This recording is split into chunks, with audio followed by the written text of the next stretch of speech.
ये मुफ्ती तारिक मसूद साहब हैं, और इन्होंने इस वीडियो में ये तासुर देने की कोशिश की है कि बस 20 ही रकात है, उसके अलावा कोई कुछ नहीं है, और 8 रकात तरावी की कोई हैसियत नहीं है। तो आइए देखते हैं कि ये क्या क्या कहते हैं। और इन्होंने इसमें ये भी दावा किया कि कोई अहले हदीस जवाब नहीं देगा और ना कोई देता है। तो आइए देखते हैं कि ये क्या क्या इसमें कह रहे हैं। तो ये तरावी की नमाज क्या काम करना है भाई? और तरावी 20 रकतें हैं, 8 रकतें बोलो नहीं। हजरत उमर से 2 रिवायतें, एक 8 वाली और एक 20 वाली, कि हजरत उमर ने कितनी, देखो नबी सल्लल्लाहु अलैहि वसल्लम ने तरावी की कितनी रकतें पढ़ी हैं, कोई बेगुबार हदीस में हमें इसका तज़किरा नहीं मिलता। देखिए, इन्होंने कहा है कि अल्लाह के नबी सल्लल्लाहु अलैहि वसल्लम ने कितनी रकात पढ़ी है, किसी हदीस में नहीं मिलता है। या इन्होंने एक लफ्ज कहा है बेगुबार, बेगुबार हदीस में नहीं मिलता है। अब ये भारी भरकम अल्फाज बोल के पता नहीं क्या साबित करना चाहते हैं। खुल के कहिए ना, खुल के कहिए। बेगुबार से क्या मतलब है? मतलब ऐसा लफ्ज बोल के कंफ्यूज कर रहे हैं पब्लिक को कि आप कह रहे हैं कि किसी भी बेगुबार हदीस में नहीं मिलता। मतलब हदीस में मिलता है लेकिन आपकी नजर में बेगुबार है वो। आप कहना क्या चाहते हो? इसको खोल के बताओ ना।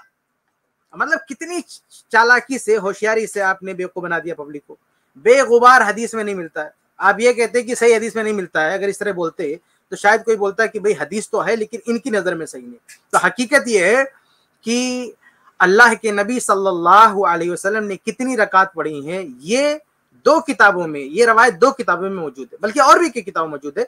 2 अहम किताबें हैं। उसमें एक किताब कौन सी है? सही इब्न खुज़ैमा, और दूसरी किताब सही इब्न हिब्बान।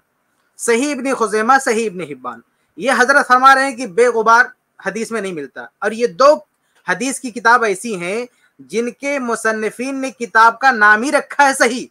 यानी कम से कम इन 2 मुहद्दिसीन की नजर में तो हदीस सही है। मुफ्ती तारिक मसूद साहब माने ना माने इनका मसला है। ये बार बार कहते रहते हैं ना कि आज के लोगों की राय मत देखो, जो पुराने उलमा है उनकी क्या राय। तो उनकी राय क्या है? इमाम इब्न खुज़ैमा रहमतुल्लाह की तहकीक है, हदीस सही है। अब मैं आवाम से कहना चाहूंगा कि इमाम इब्न खुज़ैमा की तहकीक आप लेंगे या मुफ्ती साहब की तहकीक लेंगे? ऐसे इमाम इब्न हिब्बान रहमतुल्लाह वो कहते हैं ये हदीस सही है। अब इमाम इब्न हिब्बान रहमतुल्लाह की तहकीक लेंगे या इनकी तहकीक लेंगे? बाकी ये दोनों रवायात की डिटेल देखना हो, तफसील देखना हो, इसके अल्फाज, इसका तर्जुमा, इसके रावियों की पूरी बहस, तो जो मेरी किताब है मसनून रकात तरावी, उसमें जाके आप पूरी तफसील देख सकते हैं। बहरहाल मैं यहाँ ये बताना चाहता हूँ कि मुफ्ती तारिक मसूद साहब ने जो ये कहने की कोशिश की है कि अल्लाह के नबी सल्लल्लाहु अलैहि वसल्लम ने कितनी रकात पढ़ी थी, ये किसी हदीस में नहीं आया, ये 2 हदीसों में आया हुआ है, 2 किताबों में मौजूद है। दोनों किताबें सही के नाम से मौलिफिन ने लिखी है, उसमें 8 रकात का बाकायदा जिक्र है।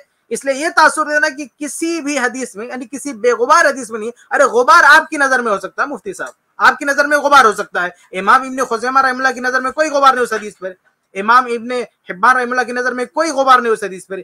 इसलिए ये रवायत सही है, बेगुबार है, बेदाग है, मुहद्दिसीन ने सही करार दिया। इसके रावियों पर बाद के लोगों ने जो भी कुछ जरह करने की कोशिश की है, सबका जवाब उलमा अहले हदीस ने बार बार दे दिया है। इसलिए इस तरह से गोल मोल बात नहीं करना चाहिए। आपको खुल के कहना चाहिए कि हाँ नबी से साबित, नबी से हदीस मौजूद है लेकिन आपकी तहकीक में सही नहीं है, अइम्मा की तहकीक में सही है।